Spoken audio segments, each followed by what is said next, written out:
I'd like to introduce Dr. James Smith, who works at the Idaho National Labs in the Fundamental Fuels Properties Department.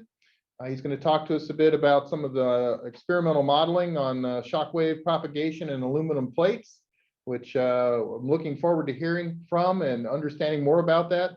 I think in terms of the modeling and the work that's being done, understanding and bringing in the different viewpoints are going to help us all really to build the modeling capability that we need to have for our various activities. And with that, I'm going to turn the floor over to Dr. Smith. Thank you.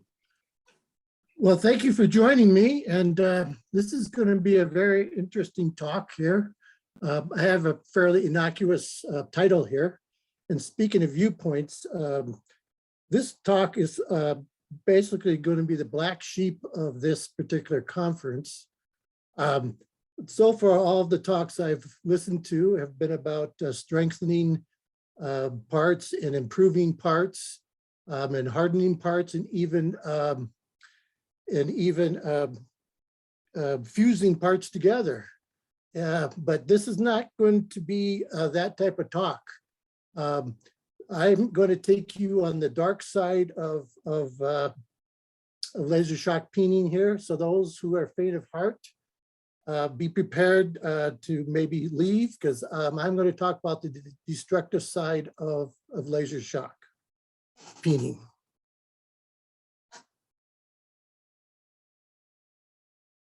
If I can move my slides, there we go. Okay, I need to go over some background here, and why I'm talking about the destructive nature of laser shock peening is because I'm working with Idaho National Laboratory, and we're developing plate fuels. And what we're trying to do is input a fuel foil inside of aluminum substrates and hip them to make a monolithic fuel form.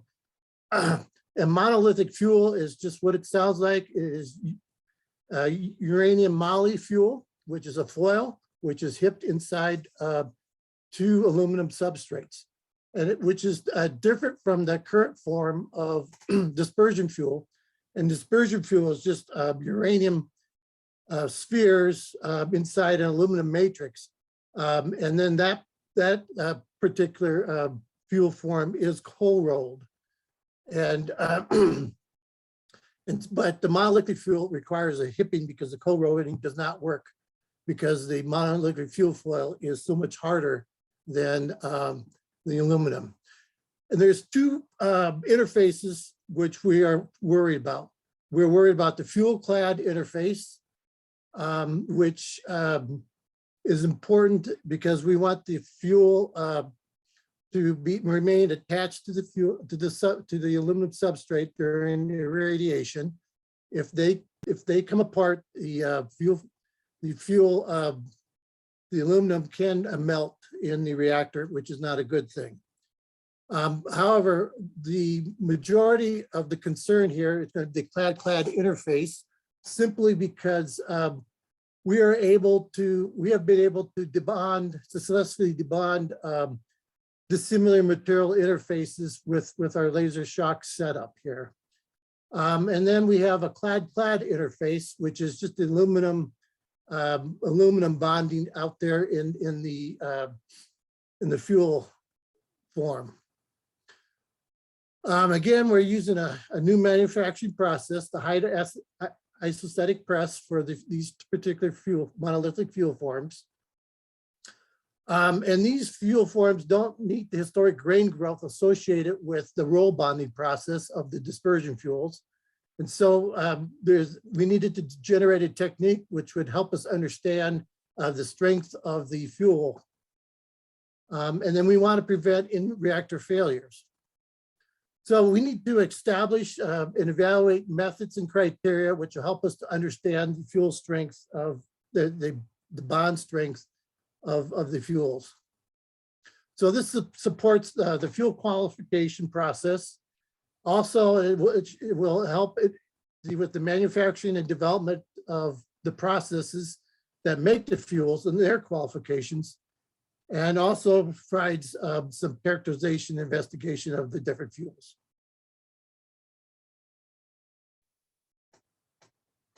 So this is kind of talking to the choir here about basically the laser shock technique, which is basically laser shock peening. We take a big hammer and we smash the proximal end of the bar. Really, the only difference is that we actually have this part here on the backside of the fuel plate. We actually measure the energy that travels through the plate by monitoring the velocity on the backside. So where we also differ is the energy which we impart, the acoustic or the shock wave, which travels through the fuel plate, hits the back end of the structure. So obviously when it's traveling to the back interface, it's a compressive wave. And then it hits the backside and turns into a tensile wave. And actually that's the part that we'd like to have, because that's what tears the interfaces apart.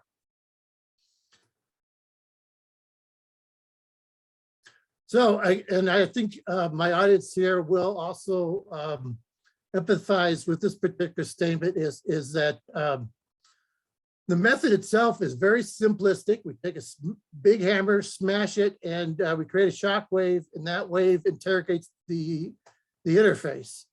So the technique is simple, but it does require a complex setup, especially since we developed this system to work actually in a hot cell in harsh environments. So we just need to believe in the elegantly simple measurement concept, and then the complex details for the remote and hot cell requirements will actually take care of themselves, just like in your systems, which you've developed for plant use. So again, our hammer is the high pressure plasma. The enabling mechanism is a little bit different than most people talked about, although some talks did allude about the compressive wave, which reflects off the back surface. But these generally talked about it in terms of that's an annoyance. But in our case, that is what we're looking for. And we want to actually maximize that energy. And then we use the quantification. And so we use a velocimeter to measure the backside velocity, which allows us to understand the energy which made it to the back face. And that also allows us to deduce the stress at the interface prior to the failure. But the real key here is we have to use modeling to do that. And this just shows a little bit of our foil here, our specimen. So we call this a mini plate, and here is the foil, and here is the interface here. And obviously we have an interface on the top and bottom of the foil. We call the front side where we do the actual laser shock here. And then the back side is where the shock wave hits and then reflects. And our thicknesses here are roughly 0.048 inches, or roughly 1.3 millimeters of total thickness. For the vendor fuel, we have a symmetric interface. For the INL or lab fuel, which we'll talk about, the interface is asymmetric, and it's actually aligned with the top of the foil of the fuel here. And then I'm not really going to get into how we generate the shock here, but we do have our containment structure is in principle exactly what has been described in all the talks.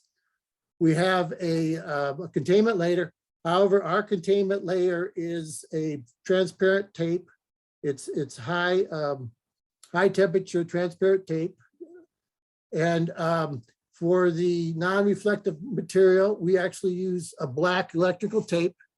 And so we have the two tape containment system, which we use to enhance the effect of the plasma here. We tried all sorts of different types of containment layers.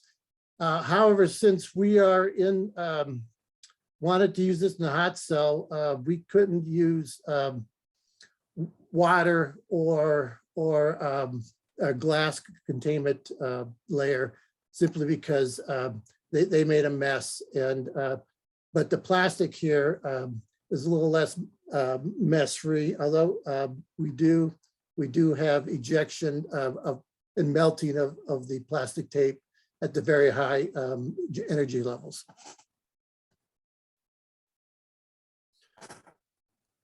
Here's our optical delivery system. Our system is consists of two subsystems. Here we have, well, actually three if you count the shock laser system. So here's the shock laser. So this will be the front side of the specimen here. And on the back side, we have our characterization. And this side of the instrumentation here is the detection part. We've got a Fabry-Perot velocimeter system, which measures the backside velocity caused by the laser shock system here. And since our goal is to actually fail the interface or debond the interface, we have a ultrasonic UT system, laser-based, to actually image the debond. And so basically what we do is increase the energy until we get a debond. And then we always, after each shot, we always characterize the interface there to see if we have a debond or not. And all this is on the specimens on a scanning stage, which we do the imaging.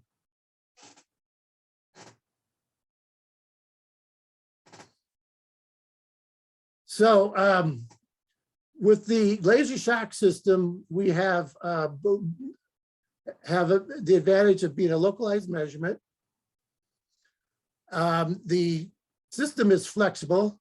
We can go into hot cell or production, or it's also laboratory capable. We can work on fresh fuel or pre-irradiated characterization samples. When it is installed in the hot cell, we can work on post-irradiation fuel plates also. So the mini plate manufacturing process can provide us two types of samples. We can look at the punch drop samples.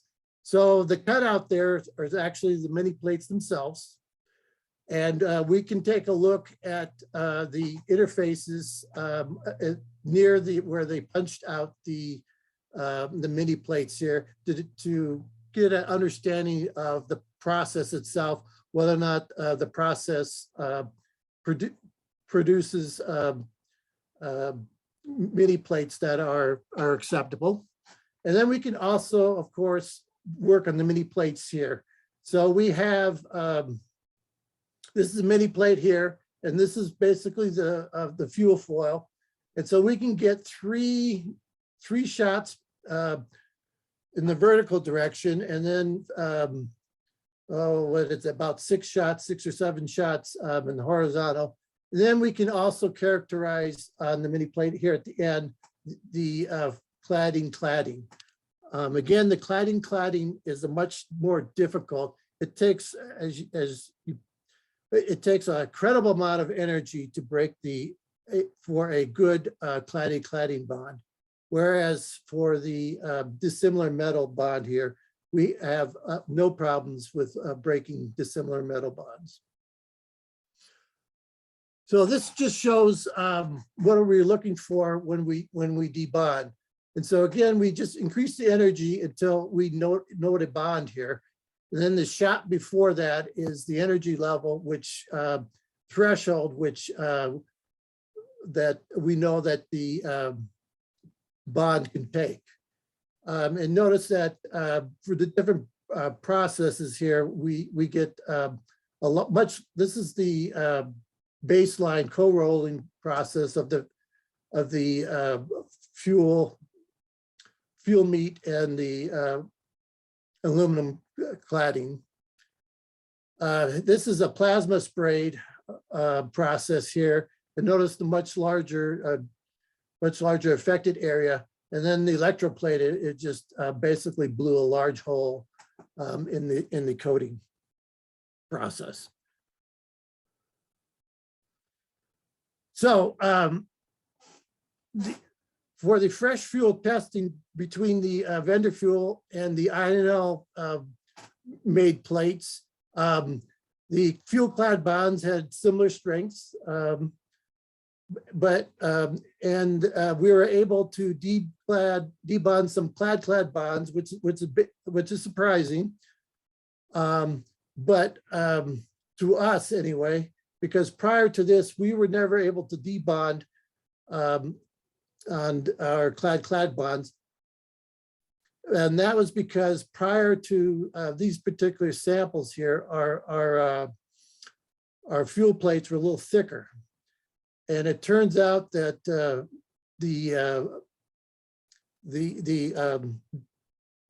yielding of the Shockwave there takes a lot of energy out. And even like a 0.1 millimeter difference actually created a large difference in the energy required, the input energy required to debond the plates.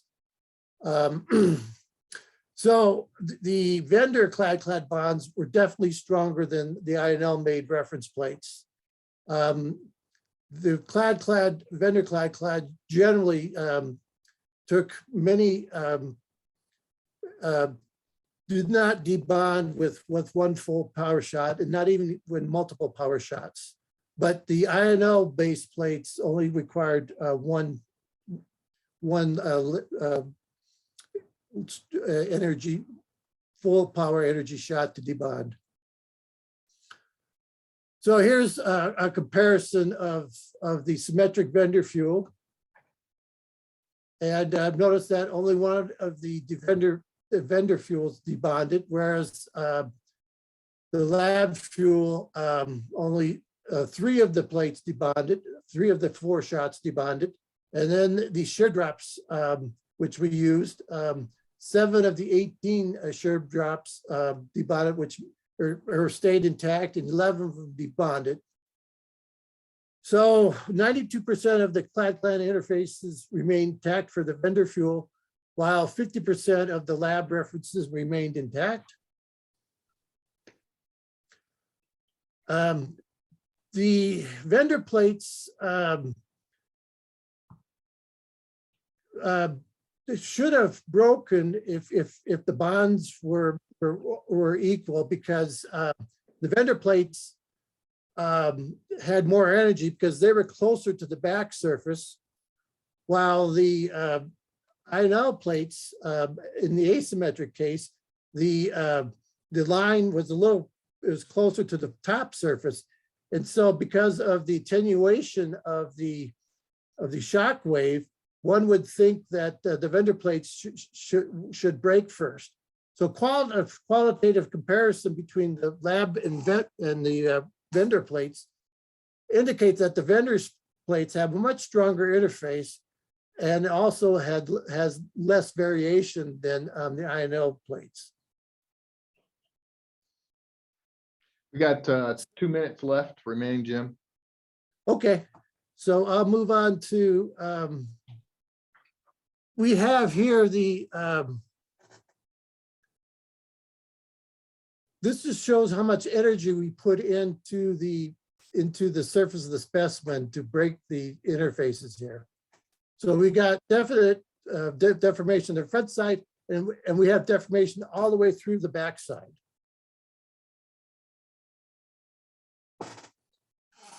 And so we have basically plastic deformation throughout the entire specimens. And this means that our measurements are going to be geometry dependent. So the thicker plates are going to absorb a lot more energy than the thinner plates, but that doesn't necessarily reflect on the interface strength.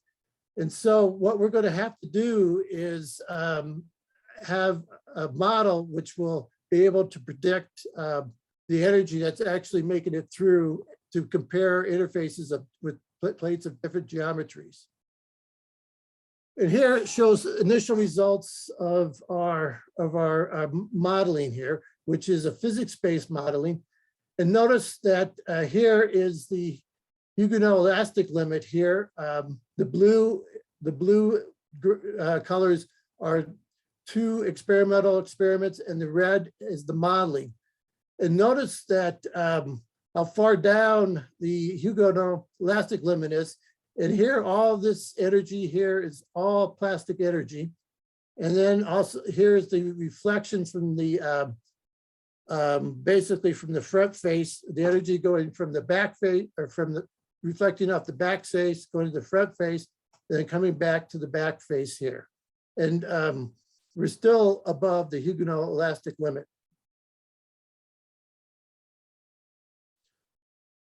All right, and here is the propagating wave. This green line here is the maximum stress, and it follows the contour here.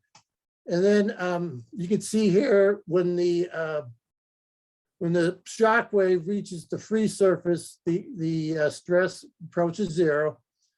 And then when it reflects back off, here is the maximum stress as it goes through. And notice that the maximum stress occurs at a depth inside from the back face here. And then hopefully the ideal is we can machine off the surface on the clad so that the maximum stress will correspond to the interface of the interface location there. So we can maximize the amount of energy on the interface. And again, modeling is going to play a key into that. So, so the basic take-home points is the laser shock supports fuel qualification. The technique is simple, but the remote operation hot cell requirements add complexity to the system. But the real advantage of using laser shock peening is localized measurements, and we can measure off of the punch drops or the mini plates themselves. And we can turn this technique towards alternate manufacturing processes, and we can measure plate strength or interface strength at different plate locations within the processes, determine vendor, basically compare vendor fuel clad strengths versus other measurement processes.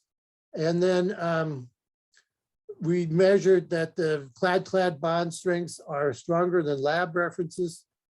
And hopefully we'll be able to compare pre and post the rated bond strengths.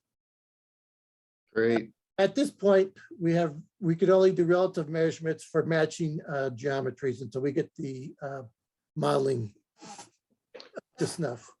Well, I think we're out of time. We need to move on to the next talk. I really appreciate what you've presented here, Dr. Smith. So I think the other thing we probably ought to do, we've been doing some work in interrogating adhesively bonded structures. There may be some information that we might be able to exchange and help each other out with. So my recommendation to you is that we ought to set up a conference call to talk about some of the things that we're both doing.